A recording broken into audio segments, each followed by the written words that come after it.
맥주 거품처럼 소변에 거품이 생긴 적이 있으신가요? 아니면 저녁에 양말을 벗어도 2시간이 지나도 사라지지 않고 뚜렷한 양말 자국이 다리에 남아있는 것을 알아차린 적이 있으신가요? 만약 그렇다면 이분들 중 무려 80%는 안타깝게도 이미 신장이 손상되기 시작한 상태입니다. 저는 2년 전 당직을 서고 있을 때 73세 어르신 한 분이 갑자기 쓰러져 구급차에 실려 응급실로 오셨던 일을 생생하게 기억합니다. 검사 결과 그분의 신장 기능은 겨우 20% 정도만 남아 있었습니다.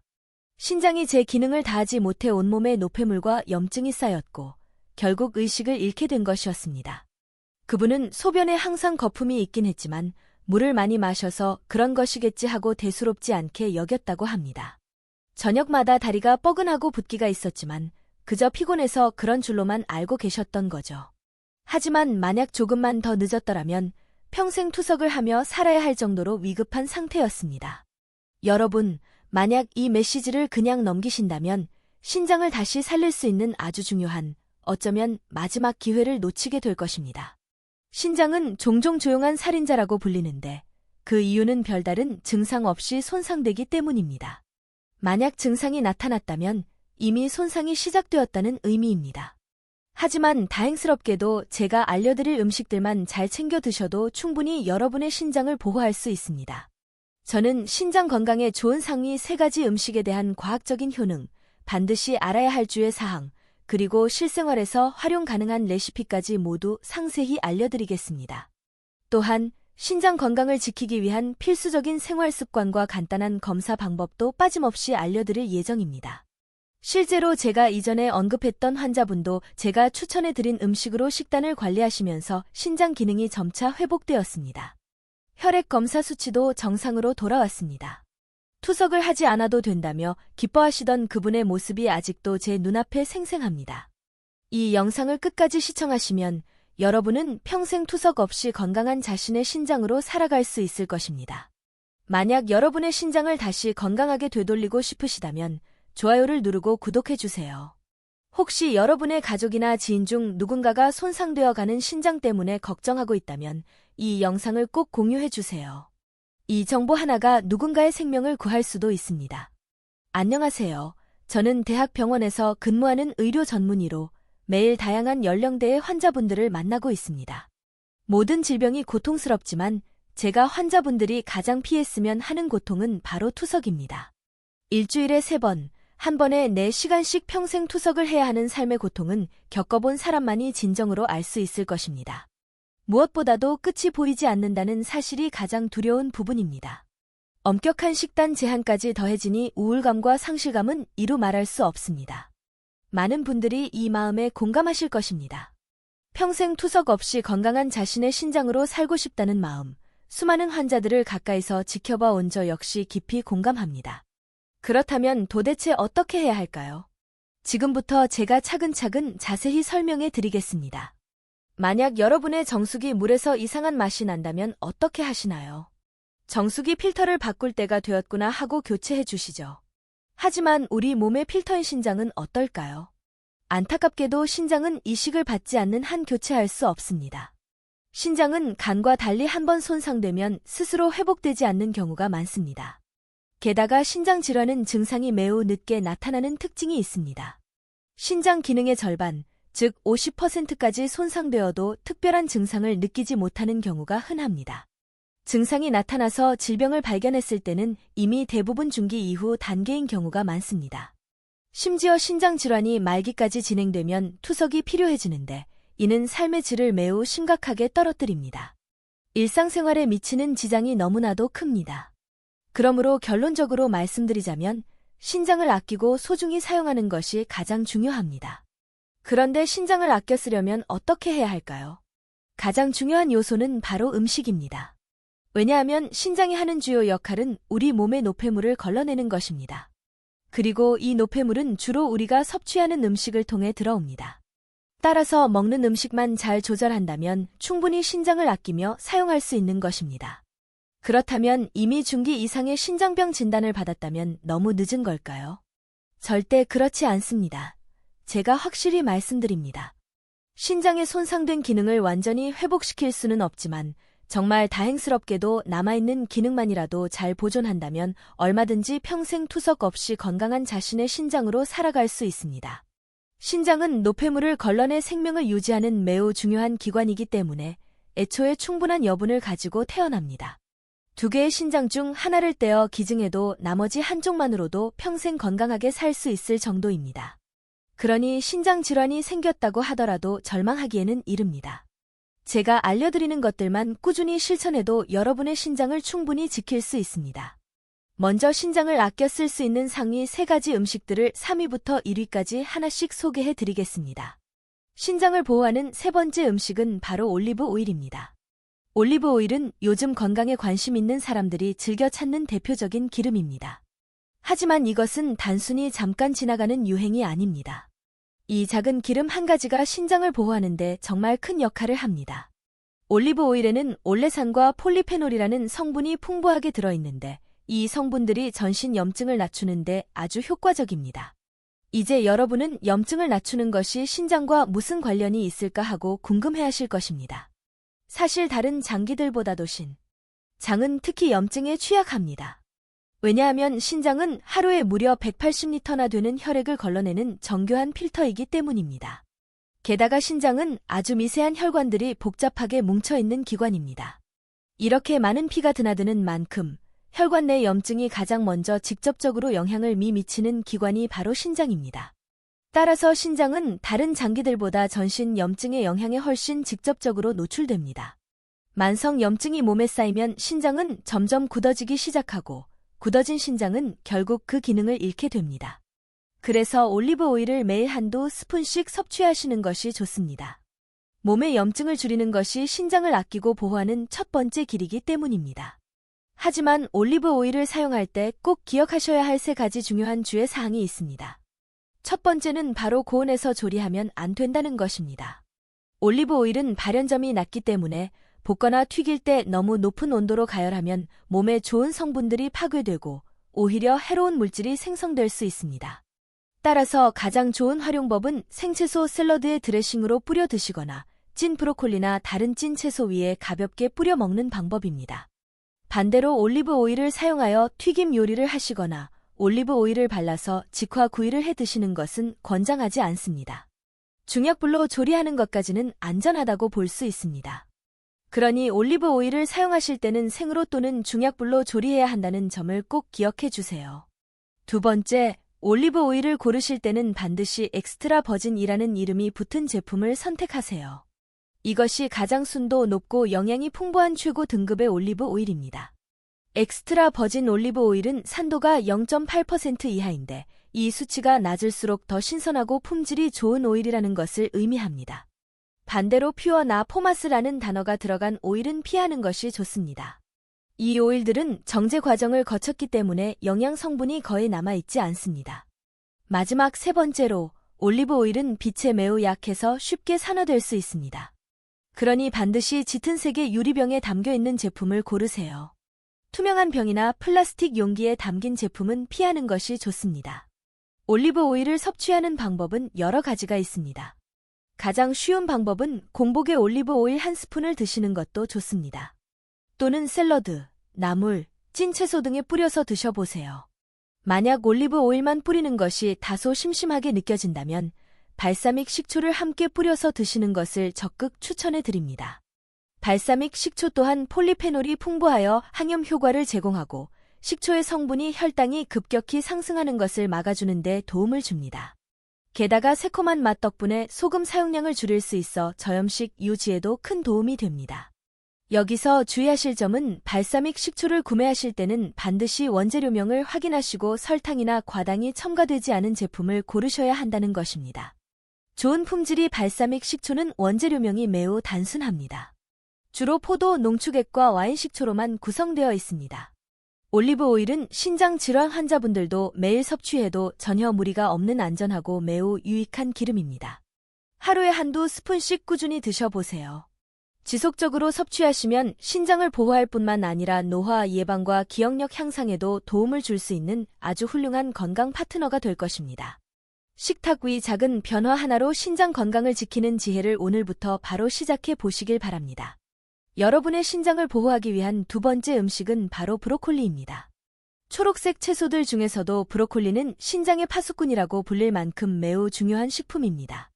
이 작고 나무처럼 생긴 채소에는 설포라판이라는 아주 특별한 성분이 풍부하게 들어 있습니다. 이 성분은 매우 강력한 항산화 물질입니다. 신장에서 혈액을 걸러내는 중요한 과정 중에 많은 활성산소가 생성될 수 있습니다.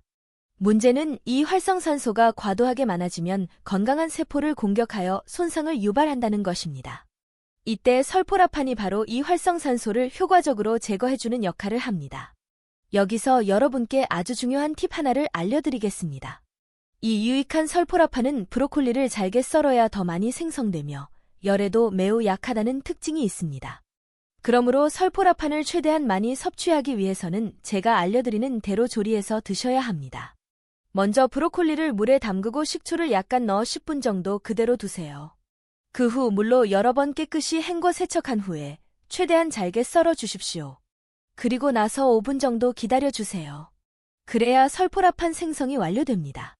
브로콜리를 물에 넣어 데치지 마시고 찜기에 올려서 2분 정도만 쪄주세요. 3분이 지나면 설포라판이 거의 파괴되므로 절대로 3분을 넘기지 않도록 주의하셔야 합니다. 찐 브로콜리는 당일에 섭취하시는 것이 가장 좋고 최대 2일 이내에는 드셔야 합니다. 냉장 보관 시 설포라판이 48시간까지만 유지되기 때문입니다. 찐 브로콜리에 들기름을 뿌리고 으깬 두부와 함께 섞어 무침으로 드시면 아주 좋습니다. 들기름 자체가 혈관 건강에 유익할 뿐만 아니라 브로콜리의 항산화 성분 흡수율을 높여주는 효과도 있습니다. 두부는 신장에 부담이 적은 양질의 단백질을 보충해주며 칼슘은 뼈 건강에도 도움을 줍니다. 이렇게 꾸준히 챙겨 드시면 신장뿐만 아니라 혈관 건강, 뼈 건강에도 긍정적인 효과를 보실 수 있습니다. 다만 신장 질환 중기나 말기에 해당되는 분들은 브로콜리에 함유된 칼륨을 배출하기 어려울 수 있으므로 매일 드시기보다는 일주일에 한두 번에서 3번 정도로 횟수를 조절하시고 적당량을 섭취하시기를 권장해 드립니다. 브로콜리로 시작하는 신장 보호 습관을 바로 오늘부터 실천해 보세요. 드디어 신장을 보호하기 위한 대망의 1위 음식은 바로 마늘입니다. 우리가 흔히 김치나 찌개에 넣어 먹는 그 마늘이 단순한 향신료라고만 생각하셨다면 그 효능을 너무나도 과소평가하신 것입니다. 마늘은 신장의 친구라고 불릴 만큼 아주 강력한 효과를 지니고 있습니다. 마늘에는 알리신이라는 성분이 들어있는데 놀랍게도 이 성분은 혈관을 확장시켜 혈압을 낮추는 작용을 합니다. 게다가 인슐린 분비와 작용을 개선하여 혈당까지 안정화하는 효과가 있습니다. 마늘이 신장 보호의 1위 음식인 이유는 바로 여기에 있습니다. 신장이 손상되는 가장 큰 원인이 바로 고혈압과 당뇨이기 때문입니다. 실제 통계 자료에 따르면 말기 신장병 환자 중 48%는 당뇨병이, 21%는 고혈압이 그 원인입니다. 즉, 전체 말기 신장병 환자의 70%에 달하는 분들이 당뇨병과 고혈압 때문에 신장이 손상된 것입니다. 그러니 신장을 아끼고 보호하기 위해서는 고혈압과 당뇨를 적극적으로 막아야 합니다. 이 모든 것을 한 번에 해결해 줄 수 있는 강력한 음식이 바로 마늘입니다. 하지만 여러분, 마늘을 정말 많이 드시고 계시죠? 한국인의 1인당 연간 마늘 섭취량은 평균 6에서 7kg에 달합니다. 세계 평균이 0.8kg인 것을 감안하면 무려 9배에 달하는 마늘을 섭취하고 있는 것입니다. 그런데도 고혈압과 당뇨가 줄어들지 않고 오히려 늘고 있는 이유가 무엇일까요? 그것은 사람들이 마늘이 좋다는 것은 알지만 이 중요한 사실을 잘 모르고 계시기 때문입니다. 바로 마늘에 함유된 알리신 성분이 열에 매우 약해서 조리하면 대부분 파괴된다는 사실입니다. 따라서 알리신을 온전히 섭취하기 위해서는 마늘을 생으로 먹어야 합니다. 하지만 생마늘을 먹는 것은 부담스러울 수 있죠. 그래서 제가 마늘 속 알리신 성분을 하나도 놓치지 않으면서도 맛있게 드실 수 있는 특별한 팁을 알려드리겠습니다. 먼저 마늘을 잘게 다진 후 5분에서 10분 정도 그대로 두세요. 이렇게 해야 알리신 성분이 최대한 많이 생성됩니다. 이렇게 다진 마늘을 바로 앞에서 제가 말씀드렸던 브로콜리 두부 무침에 넣어서 같이 무쳐 드셔보세요. 마늘 향이 브로콜리와도 아주 잘 어울립니다. 다른 방법도 알려드리겠습니다. 오이 1개를 얇게 썰어 약간의 소금에 잠시 절여 두었다가 헹궈낸 후 물기를 꽉 짜줍니다. 무가당 그릭 요거트 2큰술, 다진 마늘 1작은술, 올리브 오일 1큰술, 그리고 파슬리나 딜 같은 허브 약간을 섞어 소스를 만듭니다. 이 소스를 오이와 버무려 샐러드로 드셔보세요. 오이는 저칼륨 채소라서 신장 질환 환자분들도 안전하게 드실 수 있으며 올리브 오일이 마늘의 항산화 성분 흡수율을 더욱 높여줍니다. 한 가지 레시피를 더 알려드리겠습니다. 가지와 양파를 얇게 썰어 팬에 기름 없이 살짝 구워주세요. 다진 마늘 한 작은술, 올리브 오일 한 큰술, 발사믹 식초 한 작은술을 섞어 드레싱을 만듭니다. 이 드레싱을 구운 채소 위에 뿌려서 드셔보세요. 가지와 양파는 모두 저칼륨 식품이면서 항산화 성분이 풍부하여 신장 보호에 매우 효과적입니다. 이렇게 생마늘을 매일 조금씩 꾸준히 드시면 혈압과 혈당을 효과적으로 안정시켜 신장을 적극적으로 보호할 수 있습니다. 그렇다고 해서 마늘을 너무 많이 드시면 안 됩니다. 무엇이든 과하면 좋지 않습니다.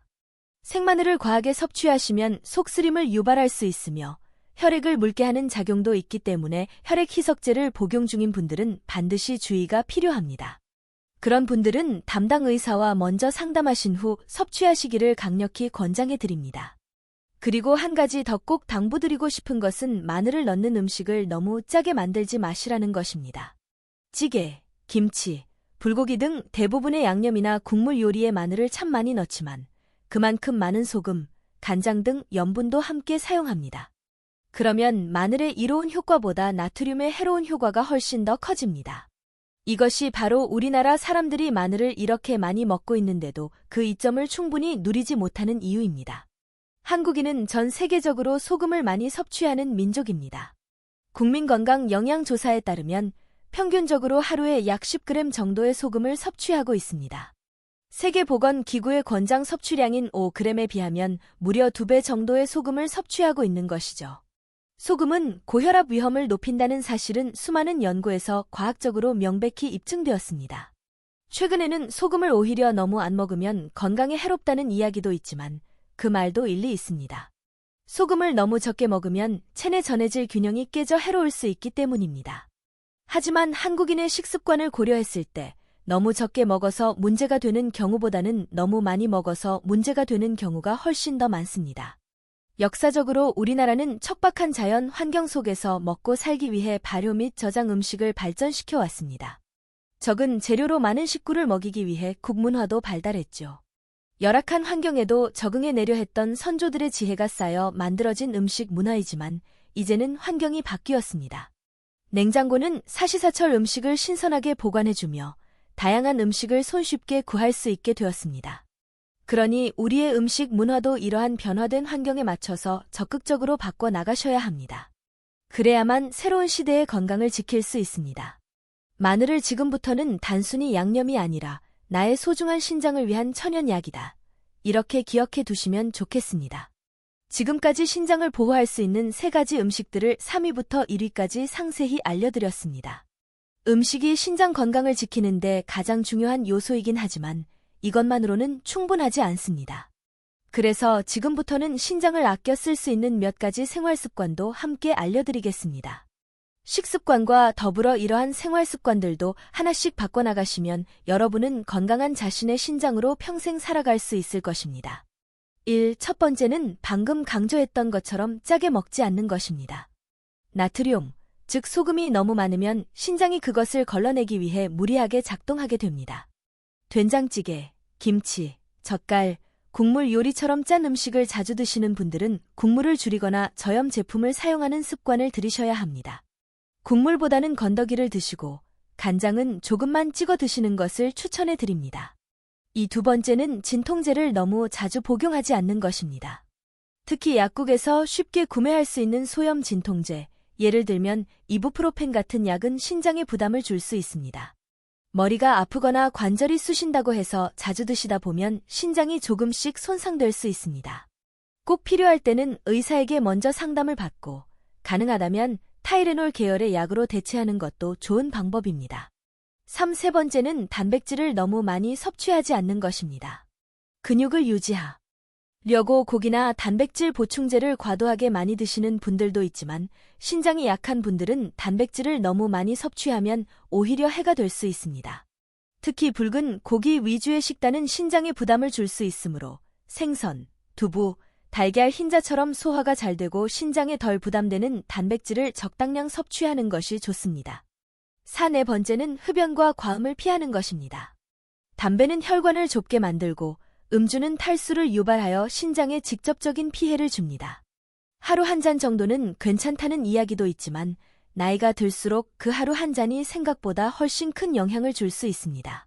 신장 건강을 진정으로 생각하신다면 담배는 완전히 끊고 술은 대폭 줄이시는 것이 가장 좋습니다. 마지막 5번째는 물을 충분히 마시는 것입니다. 신장은 노폐물을 물에 섞어 소변으로 배출하는 역할을 하기 때문에 물이 부족하면 그만큼 신장이 제 기능을 제대로 하지 못하게 됩니다. 하루에 6잔에서 8잔 정도의 미지근한 물을 자주 나누어 마시는 습관을 들이세요. 한 번에 벌컥벌컥 마시는 것보다는 아침에 1잔, 식사 후에 1잔, 오후에 1~2잔, 그리고 잠자리에 들기 전에도 조금씩 나누어 드시는 것이 훨씬 더 효과적입니다. 이 5가지 습관은 결코 어렵지 않지만 꾸준히 실천한다면 신장을 아주 오랫동안 건강하게 지킬 수 있습니다. 조용히 손상되어 가는 신장을 지금부터 아끼신다면 절대 늦지 않았습니다. 작은 습관 하나가 내 몸을 살린다는 마음으로 오늘부터 한 가지씩이라도 꼭 실천해 보세요. 여기까지 들어주신 분들은 한 가지 의문이 생기셨을 것입니다. 나이가 들수록 근육이 줄어들어 건강에 좋지 않으니 단백질을 많이 먹어야 한다는 이야기를 들으셨을 겁니다. 그런데 여기서는 또 신장을 보호하려면 단백질을 많이 먹지 말라고 하니 도대체 어떻게 해야 할지 모르겠다고 생각하셨죠. 여러분이 느끼는 이러한 혼란을 지금부터 제가 깔끔하게 해결해 드리겠습니다. 단백질 섭취 방법은 신장 질환의 단계에 따라 다르게 적용됩니다. 1. 먼저 신장 질환이 없는 경우에는 체중 1kg당 1에서 1.2g의 단백질을 하루 동안 여러 번 나누어 드시면 됩니다. 신장 기능이 아직 건강하시니 근감소증을 예방하는 데 초점을 맞추는 것이 건강관리에 더 도움이 되기 때문입니다. 예를 들어 체중이 60kg인 분이라면 하루에 60에서 72g의 단백질을 하루 3끼에 나누어 드시면 됩니다. 단백질 섭취에 대한 더 자세한 내용은 고정 댓글에 링크를 남겨둘 테니 링크를 눌러서 꼭 한번 시청해 보세요. 이 만성 신장 질환이 있는 분들은 단백질 섭취량을 약간 줄여야 합니다. 신장 기능이 떨어져 있으면 단백질이 신장에 부담을 줄 수 있기 때문입니다. 별표 신장 질환 1단계에서 2단계에 해당하는 초기 단계인 분들은 체중 1kg당 0.8g의 단백질을 하루 동안 나누어 드시면 됩니다. 60kg인 분이라면 하루에 48g의 단백질을 드시면 되는 것이죠.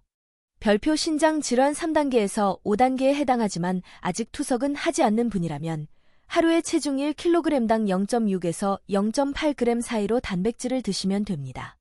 60kg인 분이라면 하루에 36에서 48g의 단백질을 드시면 되는 것입니다. 별표단, 투석 환자의 경우에는 오히려 단백질 손실이 많기 때문에 체중 1kg당 1에서 1.2g의 단백질을 섭취하셔야 합니다. 그렇다면 신장 질환이 있는 분들은 단백질을 많이 먹을 수 없으니 근육 손실을 감수해야 하는 걸까요? 다행히도 단백질을 조금 적게 드시더라도 근육을 효과적으로 지킬 수 있는 방법이 있습니다. 바로 단백질 섭취의 양보다는 질에 훨씬 더 신경을 쓰시는 것입니다. 모든 단백질이 똑같지 않기 때문입니다. 필수 아미노산이 풍부하고 소화가 잘 되는 고품질 단백질을 섭취하시면 적은 양을 드셔도 충분히 근육을 만들어낼 수 있습니다. 고품질 단백질에는 달걀 흰자, 두부, 생선, 닭가슴살, 우유 등이 있습니다. 다만 콩, 두부 같은 식물성 단백질은 인과 칼륨 함량이 비교적 높은 편이므로 양 조절이 필요합니다. 신장 질환 초기인 분들은 총 단백질 섭취량 중 절반 정도를 식물성 단백질로 채우시면 좋습니다. 신장 질환 중기 이후인 분들은 약 3분의 1 정도만 식물성 단백질로 채우시면 됩니다. 예를 들어 한 끼는 식물성 단백질로, 두 끼는 동물성 단백질로 채우는 방식으로 조절할 수 있겠죠. 그리고 한 가지 더, 신장 질환이 있는 분들이 근육을 지키기 위해서 반드시 해야 하는 것은 바로 근력 운동입니다. 가벼운 아령 들기, 의자에 앉았다 일어나기 같은 강도가 낮은 근력 운동이라도 매일 15분씩 꾸준히 해주세요. 거기에 걷기나 자전거 타기 같은 가벼운 유산소 운동도 하루 30분 정도씩 함께 해주시면 아주 좋습니다. 근육은 자극을 주었을 때 비로소 만들어지기 시작합니다. 그러니 단백질을 적게 드시더라도 운동을 병행하면 근육 생성의 효율이 훨씬 높아집니다. 내 몸을 위한 욕심은 얼마든지 내셔도 좋습니다. 두 마리 토끼를 모두 잡아야죠. 고품질 단백질 섭취와 규칙적인 운동을 통해 근육과 신장 모두를 건강하게 지킬 수 있습니다. 지금까지 신장에 좋은 음식과 건강한 생활 습관으로 신장을 아끼고 보호하는 방법을 알려드렸습니다. 하지만 사실 무엇보다도 가장 먼저 해야 할 일은 바로 지금 내 신장이 어떤 상태인지 정확히 확인하는 것입니다. 자신의 현재 상태를 정확히 알고 그에 맞춰 대응하는 것이 가장 효율적인 방법이기 때문입니다. 70대 이상 인구 중 중기 이상의 신장 질환을 가진 분이 얼마나 될까요?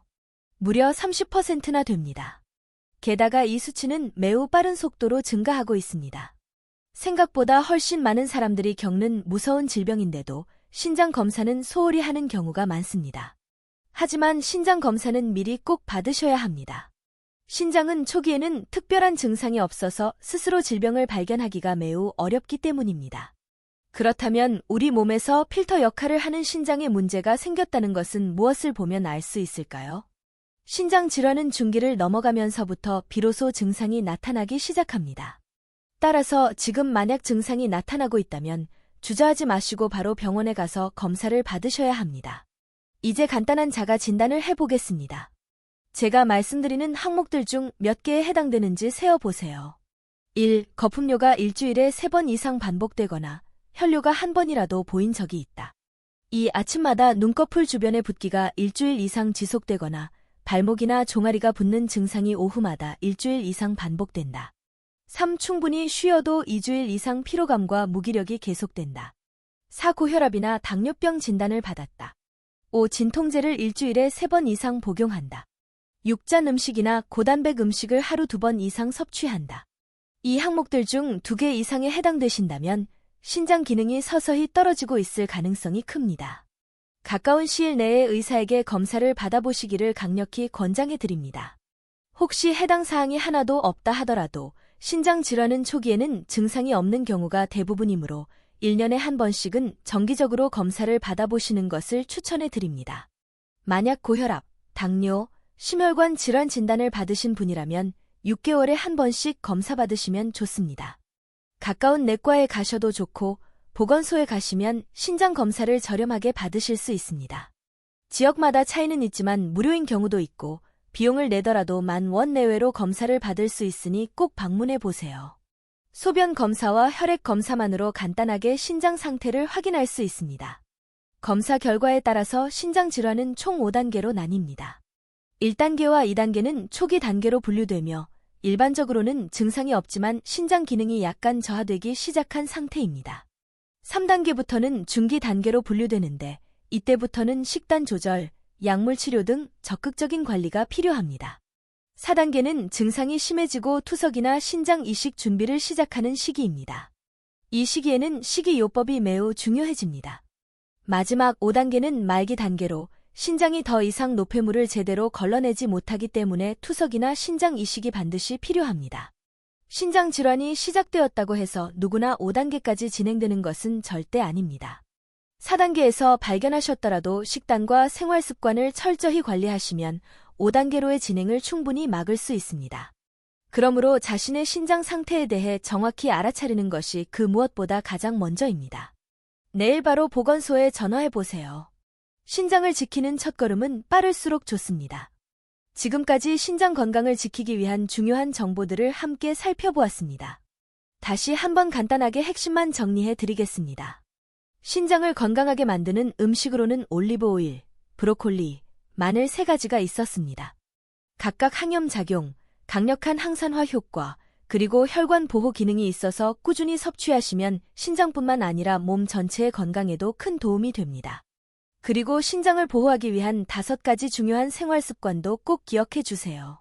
짜게 먹는 식습관, 진통제 과다 복용, 단백질 과잉 섭취, 흡연과 과음, 그리고 탈수를 반드시 피하셔야 합니다. 이 5가지 요소만 잘 피하셔도 신장을 효과적으로 아끼고 보호할 수 있습니다. 또한 근육과 신장 모두를 건강하게 지키는 단백질 섭취법도 알려드렸습니다. 고품질 단백질 위주로 적절한 양을 섭취하고 규칙적인 근력 운동을 병행하는 것이 핵심이었죠. 정기적인 건강검진 또한 매우 중요합니다. 혈액 검사와 소변 검사를 1년에 한 번, 만약 고혈압이나 당뇨가 있는 분들은 6개월에 한 번씩 받아보시는 것이 좋습니다.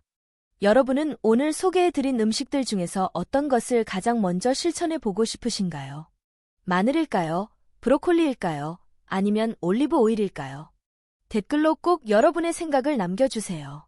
신장은 조용히 손상되어 가는 중요한 장기입니다. 하지만 조기에 발견하고 꾸준히 잘 관리한다면 충분히 건강하게 지킬 수 있습니다. 오늘부터 시작하는 단 하나의 작은 실천이 건강한 내일을 만드는 중요한 출발점이 될 것입니다. 그리고 이 소중한 정보를 아직 모르고 있을 형제, 자매, 친구분들에게 꼭 전해주세요. 여러분이 보내는 이 영상 하나가 누군가의 일상과 삶을 바꾸는 결정적인 전환점이 될 수 있습니다. 지금 바로 좋아요와 구독 버튼을 눌러주시고 아래 댓글에 이렇게 적어주세요. 저는 오늘부터 신장 지키기를 시작합니다. 그 댓글 하나가 여러분에게는 꾸준히 실천하는 동기가 되고 다른 분들에게는 든든한 응원이 될 것입니다. 그럼 다음 영상에서도 여러분의 건강을 위한 유익한 정보들을 가득 담아 다시 찾아뵙겠습니다. 신장 건강으로 지키는 자유로운 삶을 진심으로 응원합니다. 지금까지 듣기만 해도 튼튼해지는 튼튼 라디오였습니다. 건강한 하루 보내세요.